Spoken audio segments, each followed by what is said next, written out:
All right. Okay. Good evening, everyone. First of all, thank you so much for being here today. I see that a lot of people who joined us yesterday are also there today, so that's really great. It's always a nice thing to see repeat participants and people coming to see that people are coming back to hear what's in this lecture. My name is Ria. For everyone that's new here, I will be moderating today's session. We've been conducting these monthly lectures since August, and we've gotten a great response from all the participants. So we will soon also be starting more detailed practice-oriented sessions for teachers, practitioners, parents. So do keep a lookout for them in your inbox in December and January. This month's series is the politics of childhood. This was also the series it's a continuation of last month.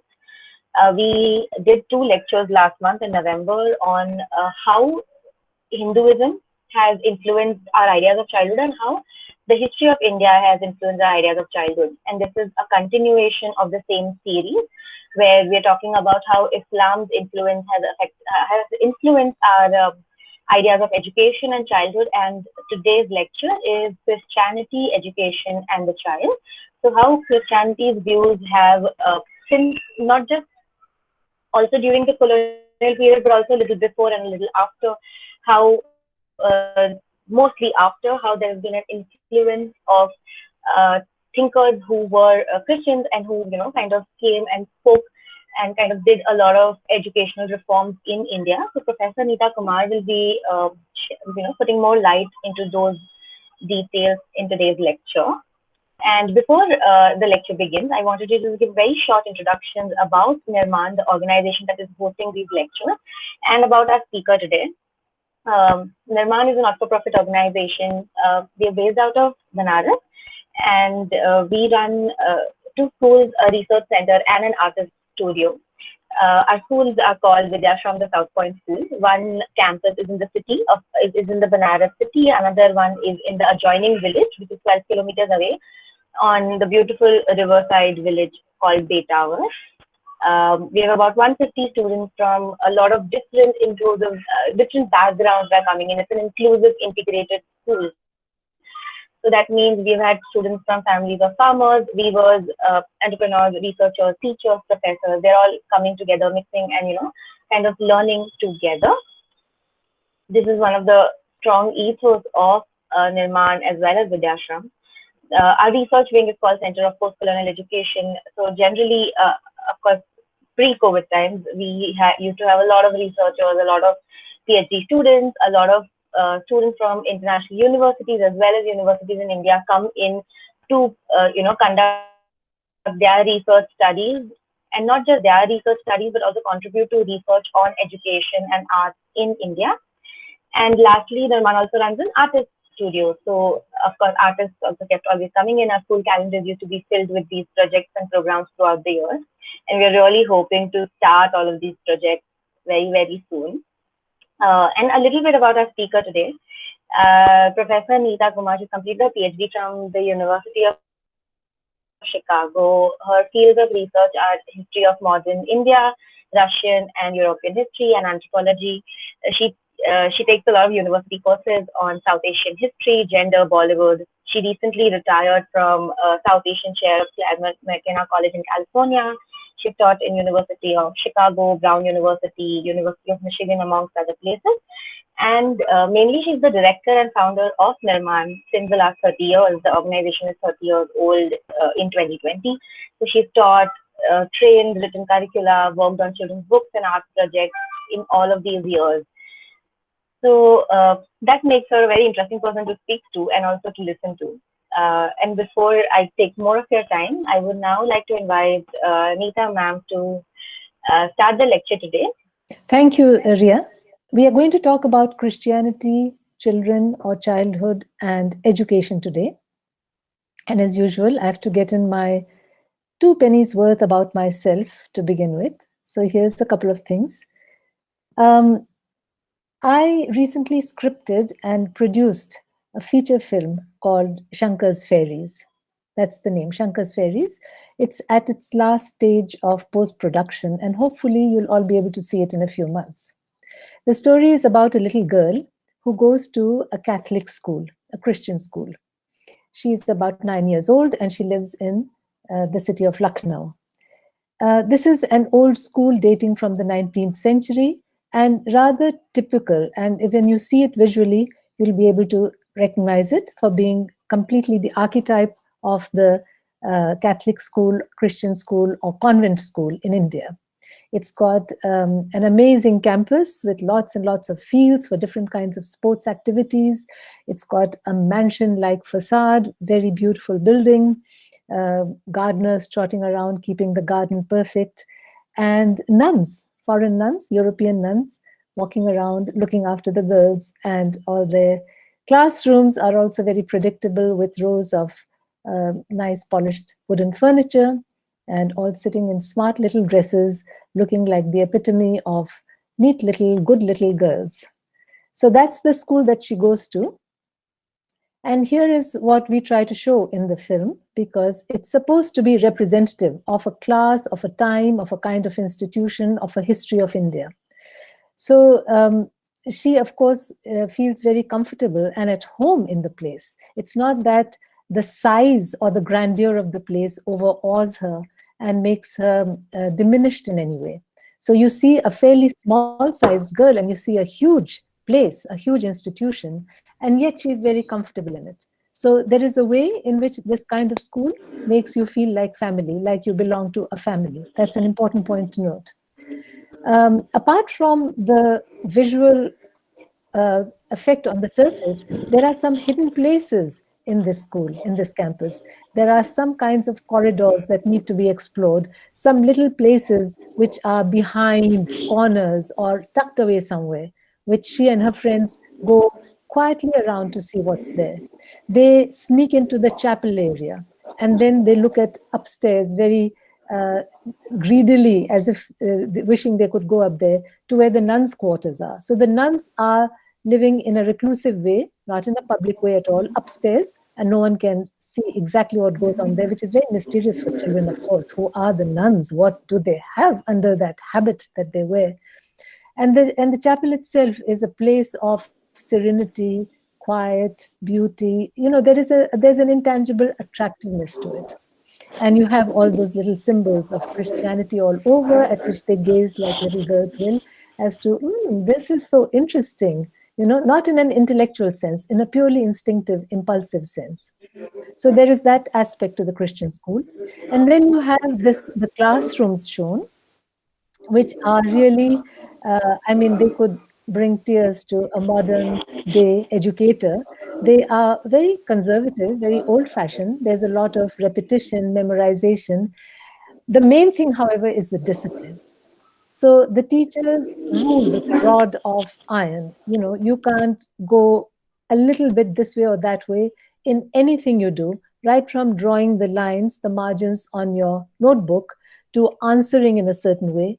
They really threaten you with, I'm not sure what exactly, extinction of some kind, if you answer in an improper way. If instead of saying yes, ma'am, or yes, miss, I'm sorry, or no, miss, you just happen to say maybe yes or no. So there are those kinds of classrooms. And at the same time, the little girl is happy. She is truly, completely comfortable at home and happy in her school. The other class which is shown is a music class.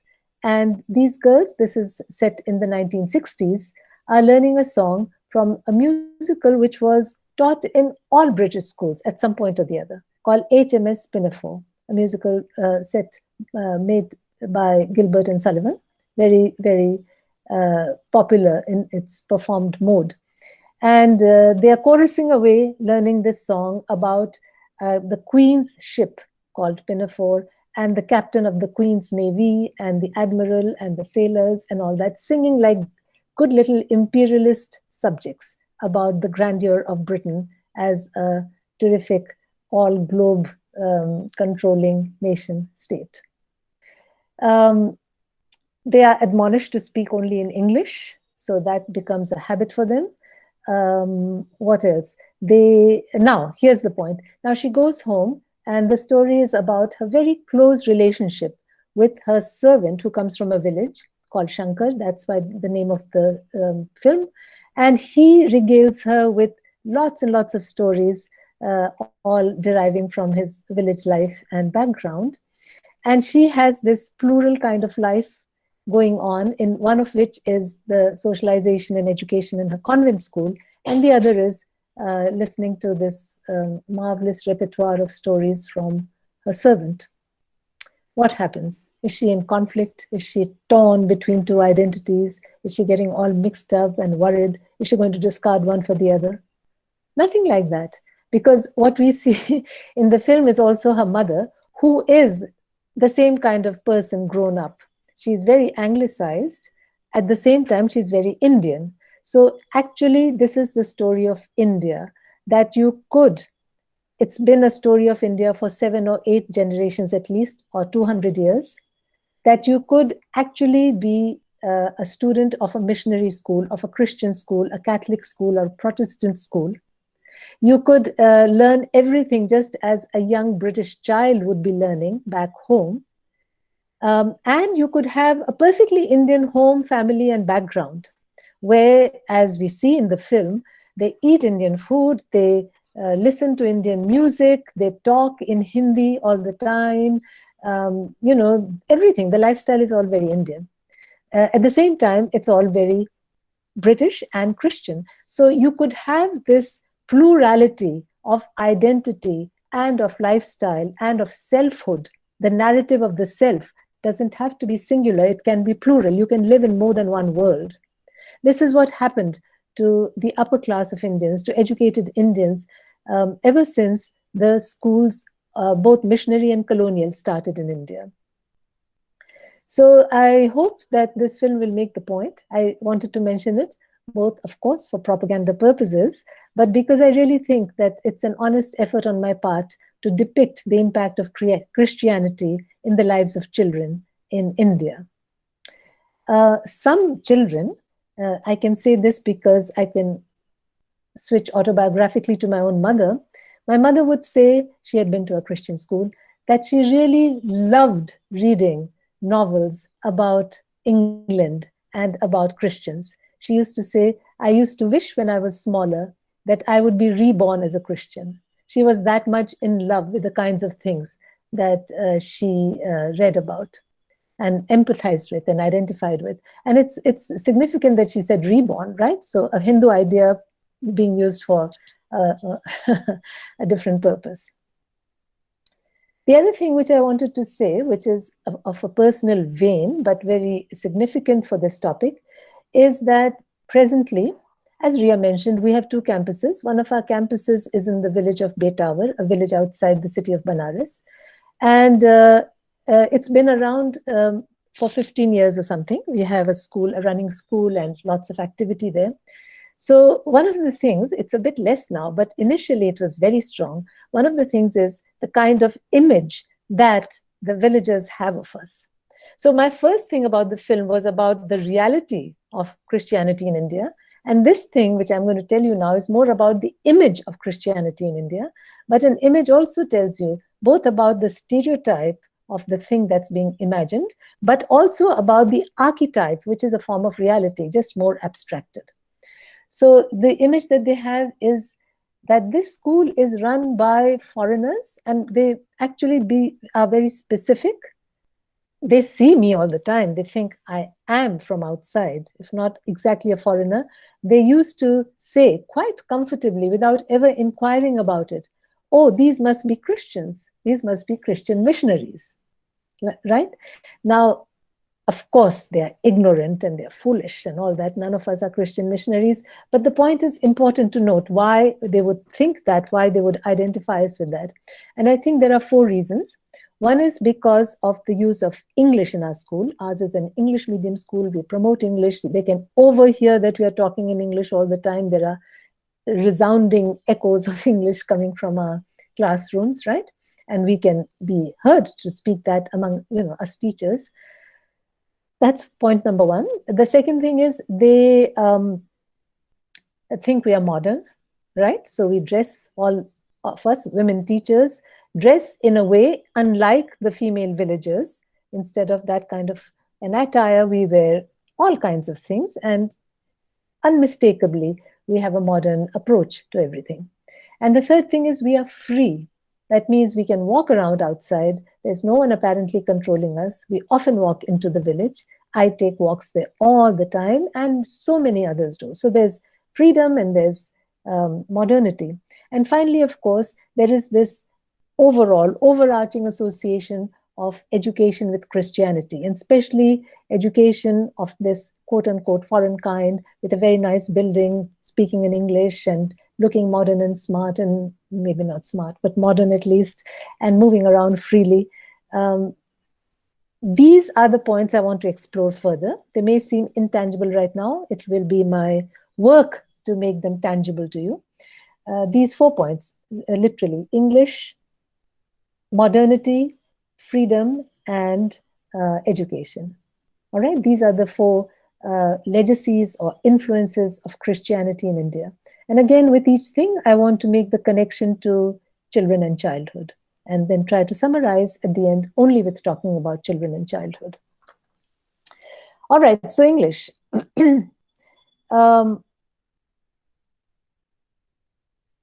When the colonial state first got a foothold in India, English was not a very well-developed language back even in Britain. That means it was not really used for education. What was used were the classics, Latin, Greek, and so on. And English took some time. It took, most of the century to become the real medium of instruction, even in England. However, when the first missionaries came, the first one, let me talk about them specifically. The first one I want to talk about is Carey. Just give me a second. Yeah. William Carey. So born 1761. He was a cobbler, a shoemaker, and he was also a very religious man. So because of his religious preoccupations, he ended up founding a society of Baptist missionaries. And Christians in general, if they were to be very, very particular about what they are enjoined to do, are supposed to be missionaries. They're supposed to go out and reach people who have not heard the message of Christ and deliver it to them. So he made the plan to come out to India.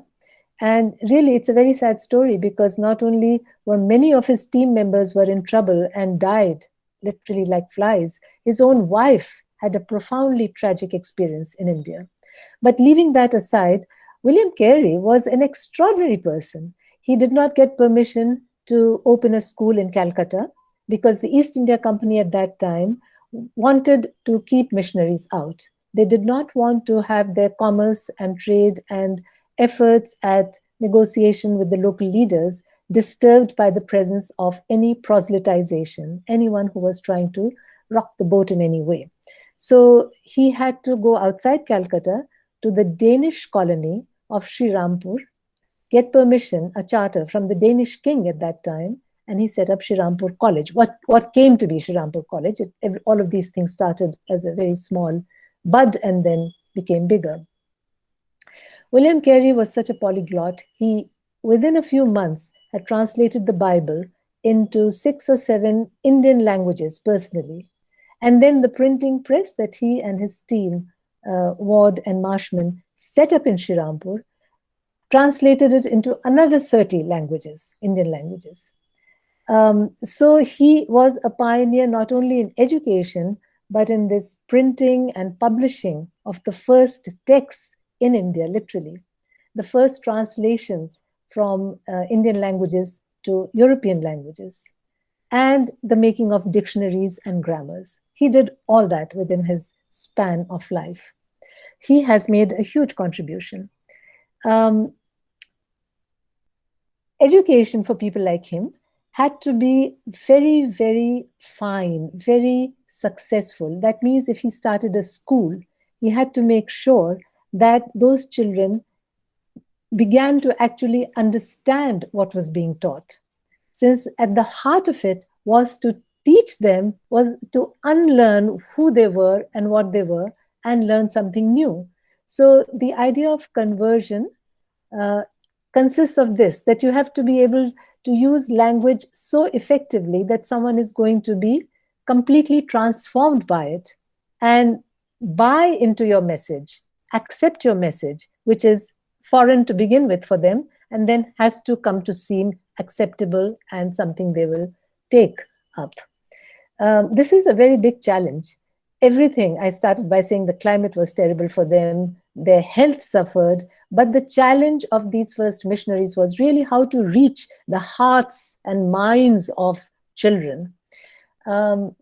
So they became very good in their educational strategies. They were very good pedagogically because that was really at stake. If they couldn't manage it, it would not be worth their while.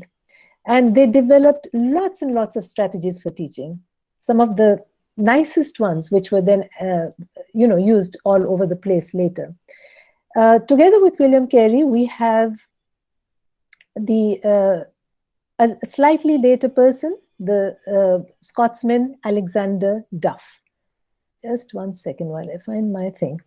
Alexander Duff was, together with Carey, as committed. They both penned all these improbable kind of treatises, if you want to look at it from a present perspective, on how to make sure that you can reach the heart of heathens and so on, how to not have any excuses for not being able to convert. They actually penned all that. It's all on the internet. As soon as you try to look it up, you can read the original text. So Alexander Duff was, by the time he came, was able to set up a school in Calcutta. The East India Company policy had changed, and his school was immensely successful. Just within a few years, people would be running. It's reminiscent of the present. They'd be knocking down his door to get admission, and he only had a limited number of seats, so he was picky and choosy. But the fame of it spread far and wide. What did he do? He taught English, and he taught all the modern subjects which were present in England. So these kinds of schools, and I'm just using these as specimens or examples. There are lots of cases, especially in South India, because in Madras, the colony of the province of Madras, and then in Kerala, there were lots of missionaries, some even before Duff. But Duff and Carey are famous for their work in Bengal, and I'm just using them as examples. The fact was that they were so wholeheartedly committed to the truth of their mission of spreading Christianity. And they actually believed that Hinduism was so brimming over with contradictions and fallacies and logical improbabilities that they had no problem with trying to address their students to realize the falsehood of what they believed in and come to see the truth of Christianity. I mean, they were really very sincere in their efforts. And their sincerity, ironically, produced very good schooling methods because they had to achieve something, they did it. However, we were going to talk about English. And the point is this, that they developed the first methods of teaching in English, even though there was no trace of English before them.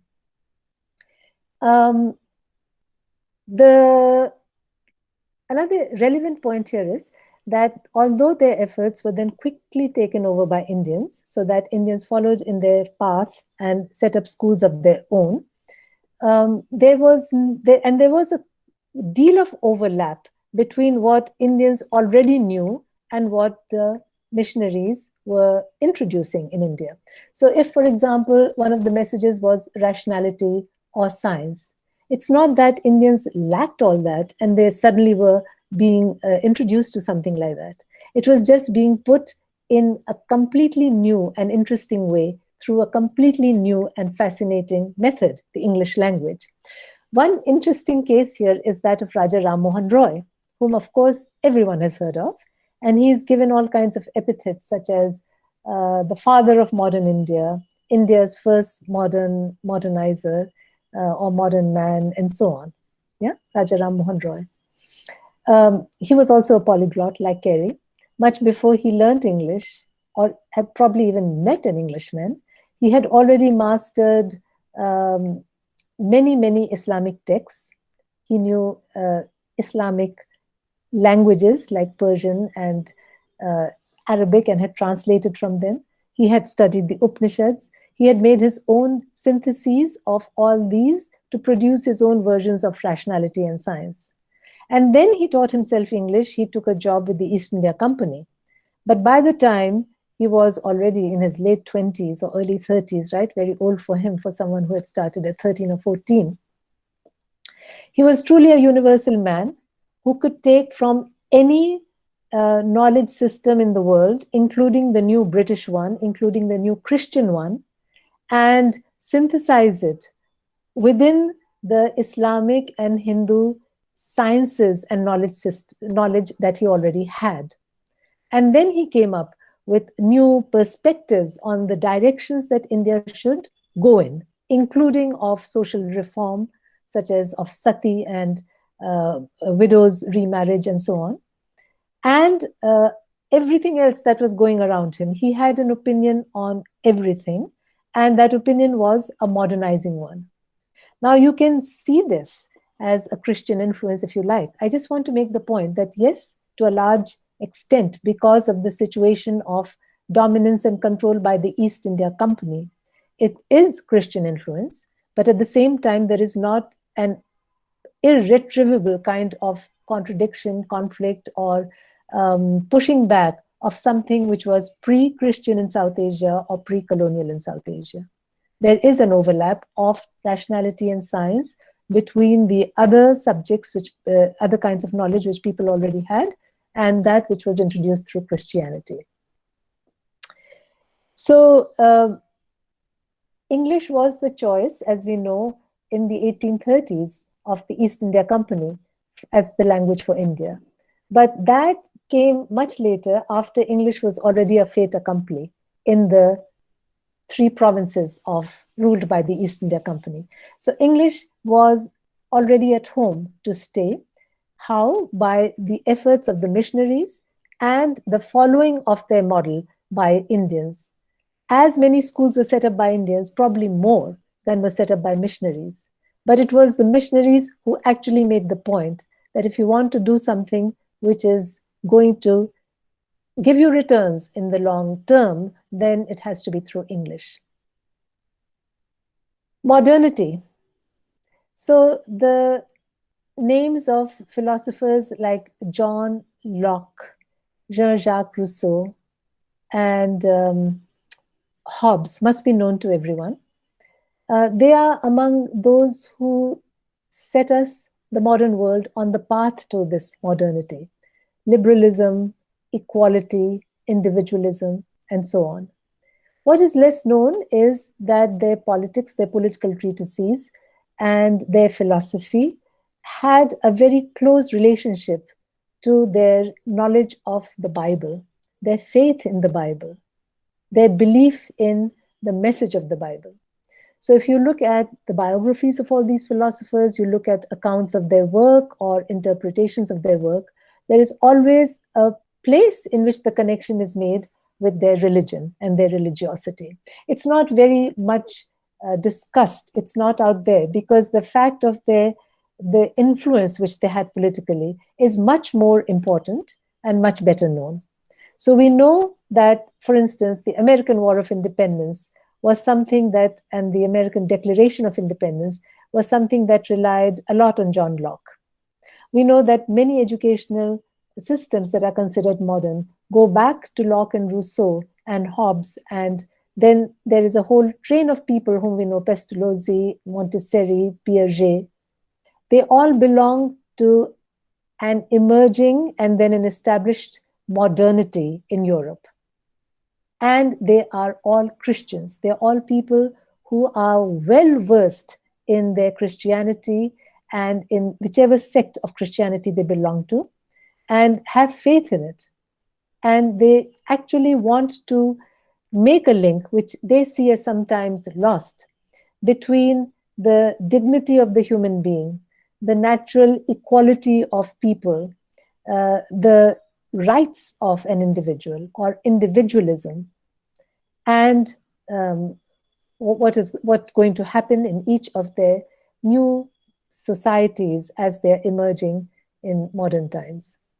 So the colonies example the colony's experience, India's experience, was along those lines. Modernity first came to India through education in colonial times. You became a modern person by going to a school, which was either a missionary school or a colonial school run by the state, or by in a private institution on the model of these schools. So there are actually three clear kinds of schools: state schools, private schools, and missionary schools. But the model is the missionary school one. The model is that of Carey and Duff, and that is followed by all of them. If you didn't actually imitate them or do a similar thing, you wouldn't get students. They're not going to even come to your institution. You had to make it in that style. So then the third thing which I mentioned was freedom. What is the association of Christianity with freedom is an interesting question to ask. I will say that we can actually discard this question. It's a very deceptive one, because probably the answer is the reverse of what might seem. It's an inverse relationship. So that if you were to look, I'll just mention a couple of things. If you were to look at what Christian missionaries, female Christian missionaries, were up to in Bengal in the 19th century, there are many scholars who have written about them. One that comes to mind is Geraldine Forbes, who's also written interesting books such as Women in South Asia and so on, Women in Modern India. And she shows that the female missionaries did wonderful work by getting into what's called the zanana. So they went into the private quarters of upper class people to work with the women who did not, of course, go to school or often left their homes for anything at all. But what they taught in the name of education was embroidery and social skills and housekeeping skills and child rearing skills, you know, under the rubric of health and so on. So in terms of gender, in terms of freedom for women, there were no steps forward at all. This is exactly what Indian women were doing anyway. They were just doing it under a different rubric. It was a different culture. So the Christian missionaries, the female missionaries, were introducing their culture, but not really emancipating the Indian women in any way. And if we had the time, and if we just looked at the data on the Christians themselves, the female missionaries who came out, they would probably give a very clear picture of the lack of freedom. Women were not free. They were not equal. They were still struggling for very basic rights. And even on an everyday level, they had lots and lots of controls that bound them. So to associate Christianity with freedom, as people in India do, is more about themselves, is more about the fact that Hinduism and Islam, through their different histories, reacted to Christianity like that. And it has both a positive and negative side. They actually meant it as a criticism. When they said they are free, they mean they are loose people. They have loose morals. Look at the women, they wander everywhere. They smoke in public, and everyone drinks and dances with each other and touches each other. And you know, what kind of people are these Christians? So that's what they meant by freedom. And those who were more positively inclined, of course, saw it as a kind of questioning of their rules and customs, so that you could now eat anything instead of finding foods prohibited to you. You could drink anything. You could talk in front of elders. You could strive to make your own life yourself. So there is that element of freedom, but that's not what is usually meant when as I was telling you, the stereotype is that we in the village, for instance, are supposed to be Christians because we demonstrate freedom. All right, so the fourth and last thing is about the association of Christianity with education itself. Let's go back to Carey, William Carey. So what did he find? He found very soon that although he had written this great essay, an inquiry into the obligation of Christians to use means for the conversion of the heathens, right? And founded the Baptist Missionary Society. So it's an obligation to convert heathens. However, very, very soon he found that after years of work, after all his best efforts at proselytization, no more than 700 souls were saved. In my own research, I found, looking at the city of Benares back in the 19th century, that in most years, there were more missionaries than there were converts. So there could be, say, 8 or 10 preachers and padres in the city, and the number of converted people in the whole year would be 5 or 6, right? So it's very top-heavy work. Gandhi's autobiography has a very interesting anecdote. Gandhi was, according to himself, a man of all faiths. He said, he describes how in childhood he was already exposed to people who were Jains and of other backgrounds, and he knew about Muslims. He had a very close friend who was a Muslim, and he felt very comfortable with all these different religions and respected and admired them all, except for Christianity. He said that was one religion he didn't like, and he couldn't stand, and he made no effort to do anything about it, because he recounts how when he would go to school, he saw this preacher at the crossroads in the market giving his sermon day after day. And he said he just couldn't understand why someone could be so derogatory to other people and their beliefs, and propose that only his way, his God, and his own path to God was the correct one. So he was very put off by that. And it took him years, much later, when he was in England and he met the right kind of Christians, to actually figure out Christianity for itself, not going by that preacher's example, and fall in love with it, actually. One of his heroes and role models was Jesus, and he spoke very often of all the things that he had learned from it and compared parts of the Bible to the Gita and said he could exchange one for the other and he'd be no worse off. And Gandhi, in turn, was eulogized often by Christians as being the one person who was very close to Christianity without having converted to it. So I want to come back to the fact that there was a problem with conversion in India, with the preaching and the style of evangelicalism that these people had come out for.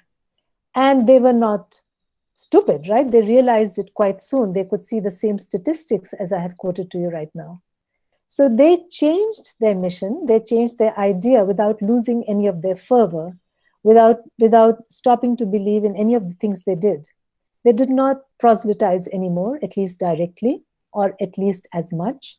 And they turned all their energies towards education. So they became educator missionaries instead of just being missionaries. And so many people's accounts, you can really read them on all kinds of platforms, who have gone to missionary schools, all tell you that there was never any attempt by anyone to convert them or to win them over to Christianity.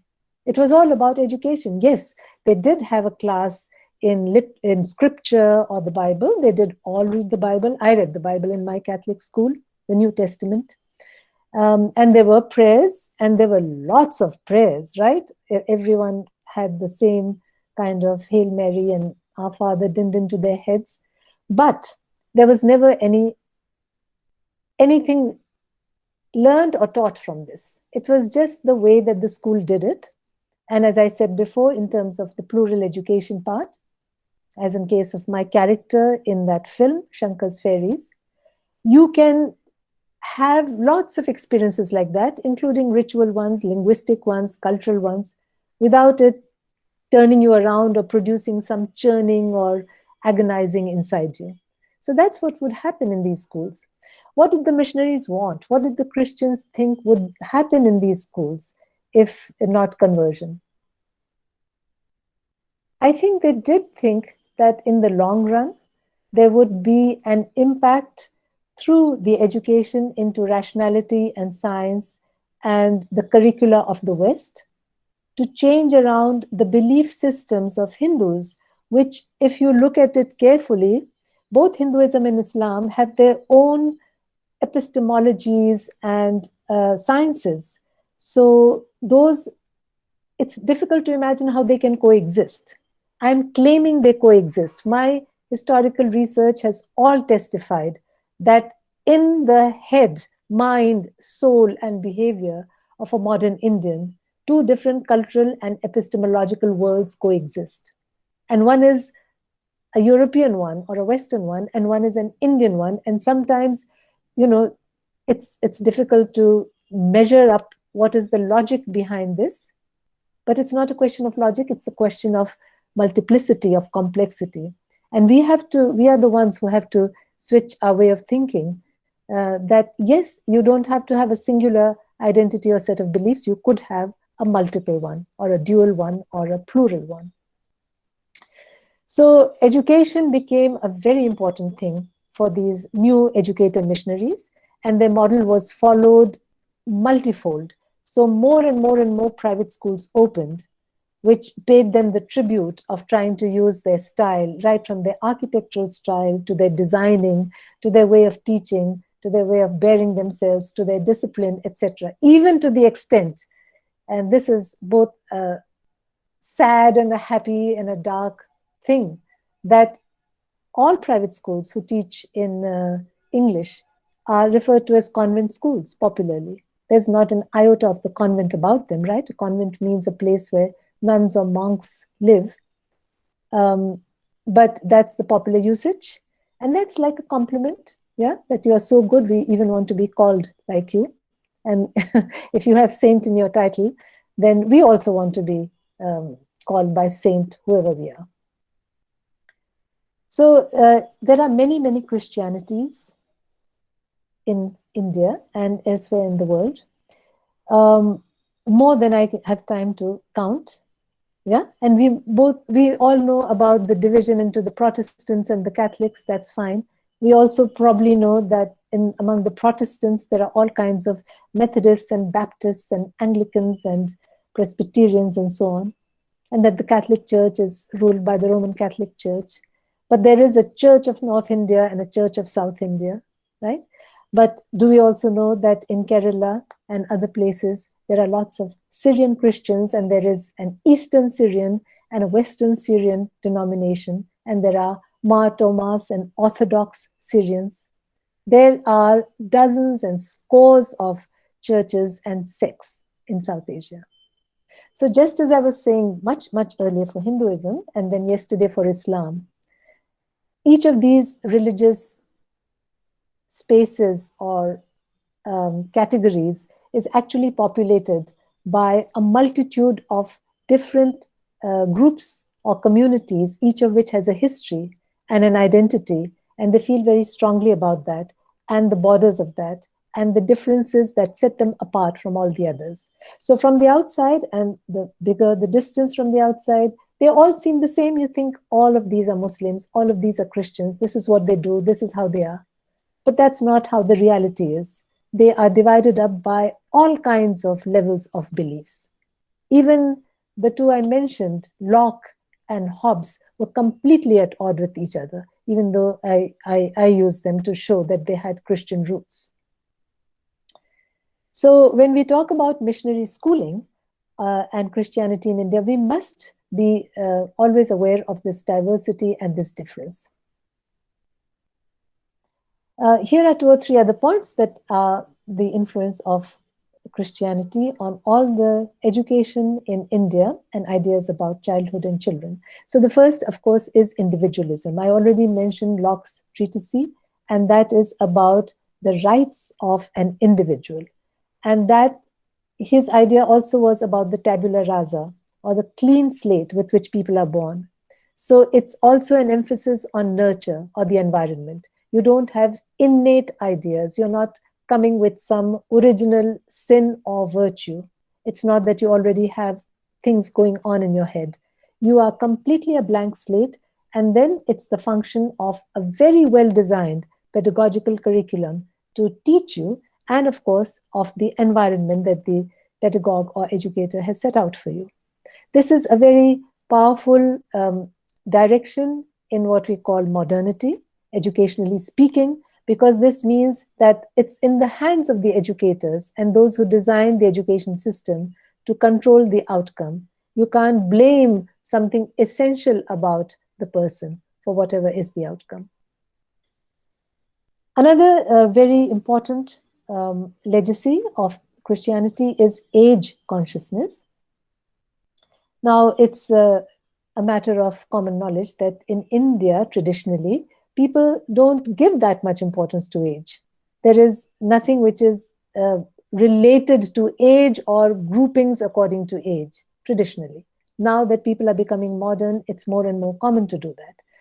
But very interesting research, for example, in the USA, shows how at a certain time, happy birthday to you, the ditty, which we all sing so comfortably, came to be slowly accepted as something that you sing on a day that actually marks the day you were born. So the birthday was invented or discovered right in the 1920s or 30s, as well as the singing of this song and the fact that you must have a kind of celebration and the family must be joyous and exchange presents and all that. This has Christian roots because not only is it coming from a Christian society and country, but it's directly related to the birth of Christ, which is going to happen very soon. So happy Christmas to all of us.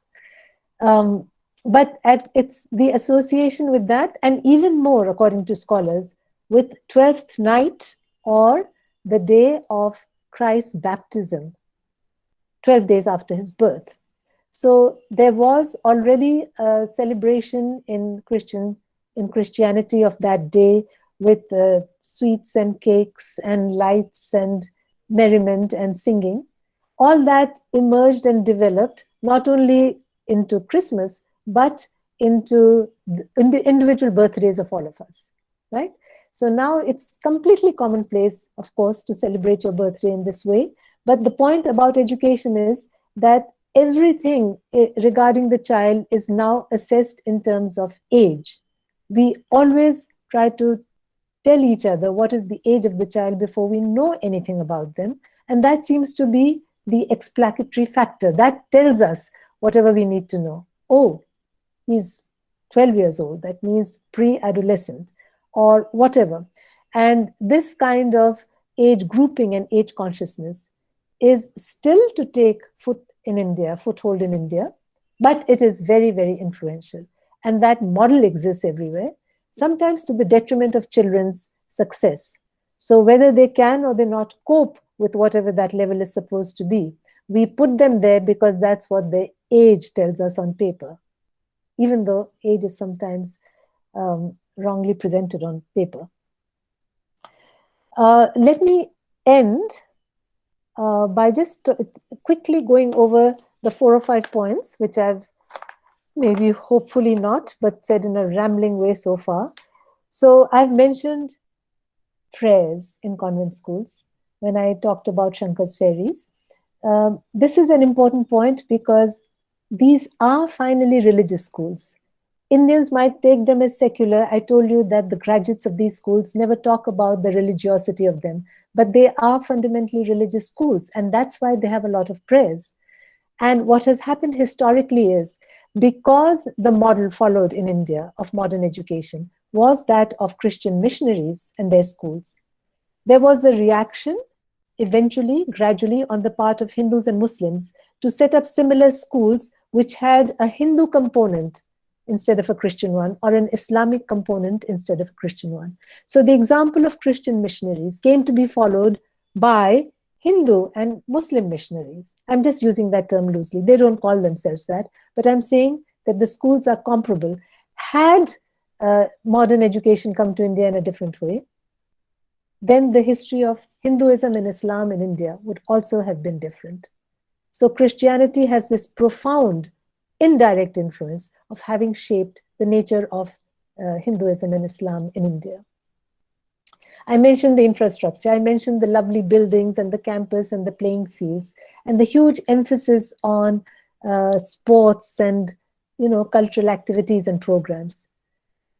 This probably has a lot to do with the wealth of the church, right? And the wealth of the missionary bodies that came out to work. They raised the money and they were able to set up schools like that.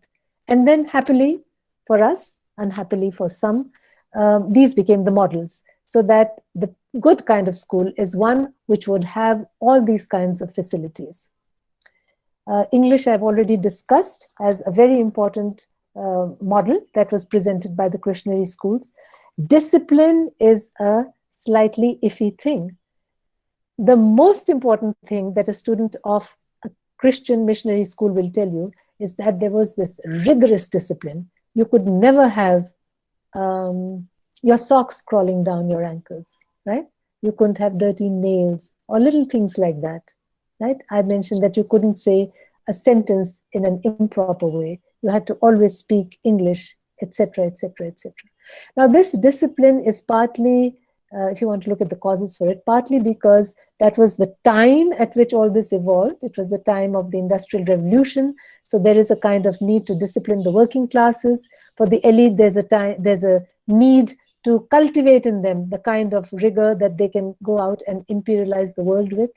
And in the colony, of course, the colony is full of savages and heathens. So of course you need to discipline them. So there are many different reasons for the discipline as applied to different student bodies.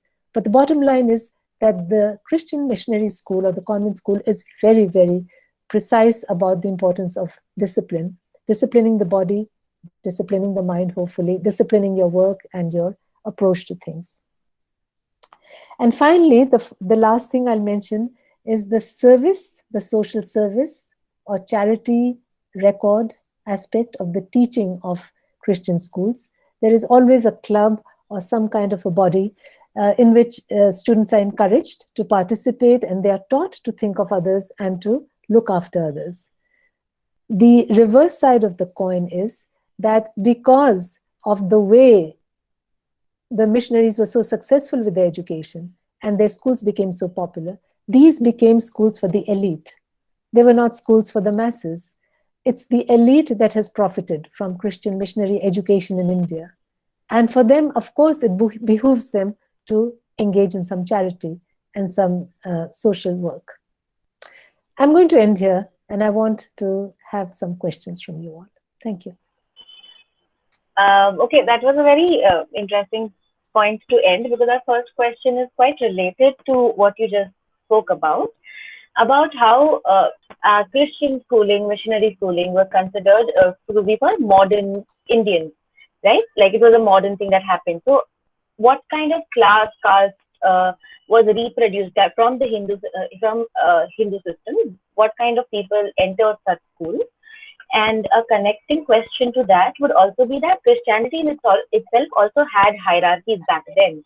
And if some modern children who are Hindus also were entering or are still entering these schools, how does that play out? If you have observations on that, how does that play out for them if they're part of a Christian school right now? So maybe these two questions, and then there's one more. I'll answer the first one, where I'm not very sure about the second one, and I'll tell you why. Okay. The first one is about who profited or benefited from the Christian missionary schools. What kind of caste and class aspects do we see here? Yeah.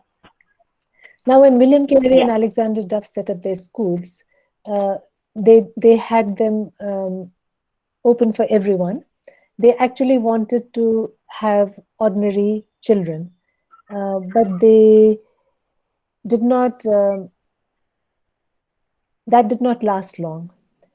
Their schools were so popular that they became schools for well-off people, for the upper class of people who actually wanted very much to enjoy the fruits of these kinds of schools. Now, there were among them, I mean, high caste doesn't mean high class, right? They're two distinct things. So there could be a lot of very poor Brahmins who wanted to study, poor upper caste people, and they did study. It was their kind of tradition to do that. So the upper caste as well as the upper class, not the lower caste, not the lower class, are the ones who benefited. And sadly, what the picture became a few decades after the start of these kinds of schools was that there was a split in India, in India's education, between very good schools run by the missionaries and being catered for the upper classes, and not so good and in fact pretty bad schools run by the state or sometimes by the occasional random private educator for everyone else. So this split only grew in India between good schools and not so good schools, and the ones that could be true to the model, if not the authentic thing itself, but good imitations of that. And those who were very poor imitations, didn't care enough, didn't know enough, couldn't do it for a variety of reasons, including scarcity of resources. So we have this split, which is initiated by the first missionary schools. All right. So maybe Yeah. in the second question, maybe I can read it out to you the way the person originally put it. Christianity also had an unsaid caste system inside of it. Did that find its way into convergence with caste system of Hinduism? How did that dialectic play out in maybe a Christian school in a SC community back in the day, or maybe even now? Yeah, I'm going to not be able to get too deep into this. From my information, the caste systems in the two cases are parallel, right? So, say a member of a Dalit community who converts is still going to be a Dalit Christian. And if I'm not mistaken, that's even an official nomenclature now, because there was a time when you could not be part of the scheduled caste, since they were trying to keep that schedule to only Hindu castes. But I think there was agitation, and I have seen in the list names of Muslim scheduled caste and Christian scheduled castes, people, names, categories, right? So there is a parallel. You can convert your religion, but the caste remains with you. So that's how that plays out. And I know that in today's times, there are both advantages from that to be gained, which may be even more than the disadvantages. There are both advantages and disadvantages, because you do have certain reserved seats and so on, if you can show that. So these reserved seats were in question. But otherwise, that dialectic, how does it play out in a Christian school, if that's your question? You've used the word dialectic, which is what I'm trying to say. There is a upside and a downside to it. The downside is that you don't get that kind of social emancipation which you might have looked for, except within the community. Within the community, you are treated as an equal, as you were not within back then in the Hindu community. But universally, since you are still in a larger society with other kinds of groups of people, you don't have that recognition of being equal, right? Okay, so I will end with one last question.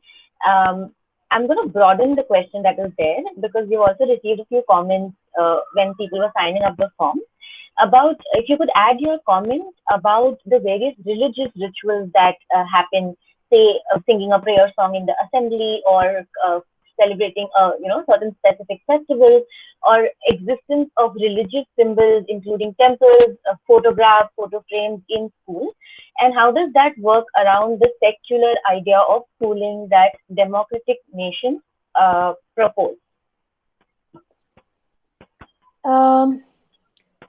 So rituals are very powerful things.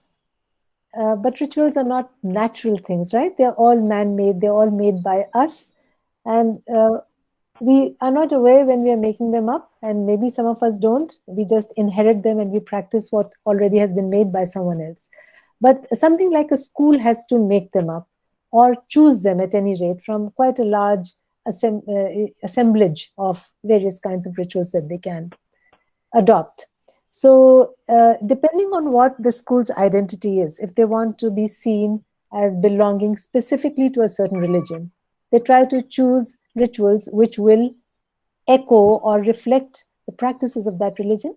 So I've observed in some schools that consider themselves to be deliberately anti-Western or anti-Christian. They think that they are now going to get rid of this colonial legacy, and so they replace any prayer or any kind of movement or any kind of dress, even any kind of show of a Western kind of association with something that is, according to them, more indigenous. So they have girls wear salwar kameezes and not skirts and blouses. They have them stand in a different shape at assembly time. They have them always recite in Sanskrit shloks, and they have a passage from the Mahabharata or something read out to them. They have a lot of Indian classical music, songs and dances and all that. So this is the the easiest and most top level way of doing it. You could go much beyond it, is one of the things that I argue. And somehow it does not strike educators, which is very ironical.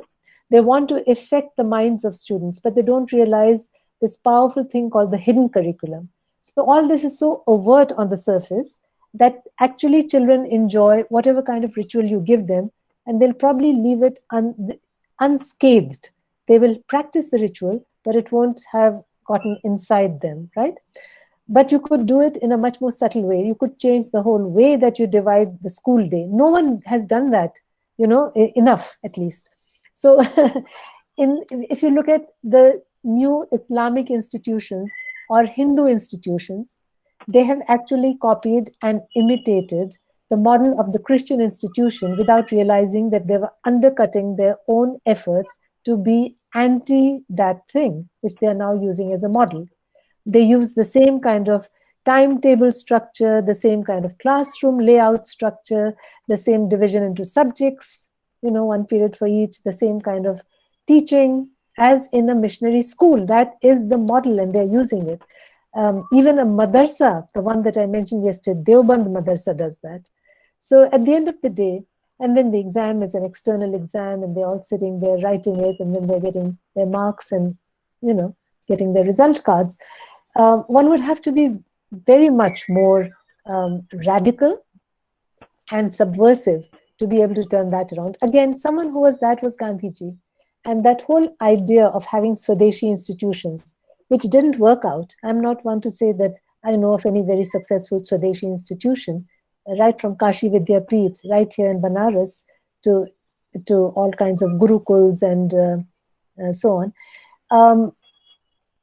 He did at least, and Tagore also likewise, at least proposed very anti-colonial activities such as working with your hands or studying outdoors.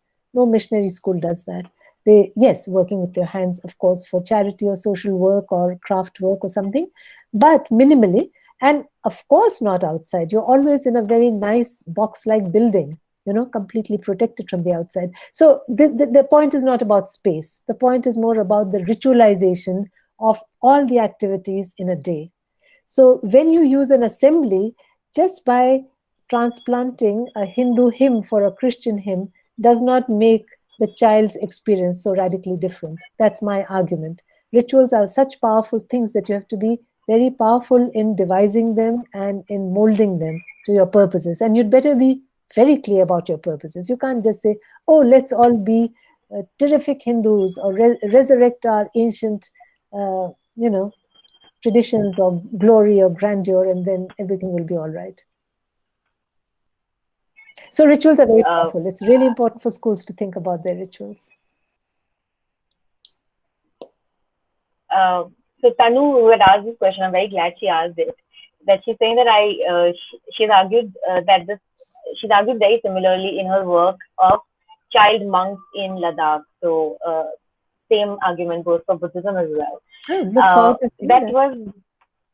That was the end of today's talk, also the Politics of Childhood lecture series. And thank you so much for everyone who stuck by till the end. Your questions were really interesting. And yeah, please keep a lookout for our next lecture series, which will happen in next month. I will also share a recommended list of readings and lecture notes for both the lectures by next week. So you all will receive an email from one of Nirman's email IDs for the day. Thank you so much for coming today. Thank you. Bye.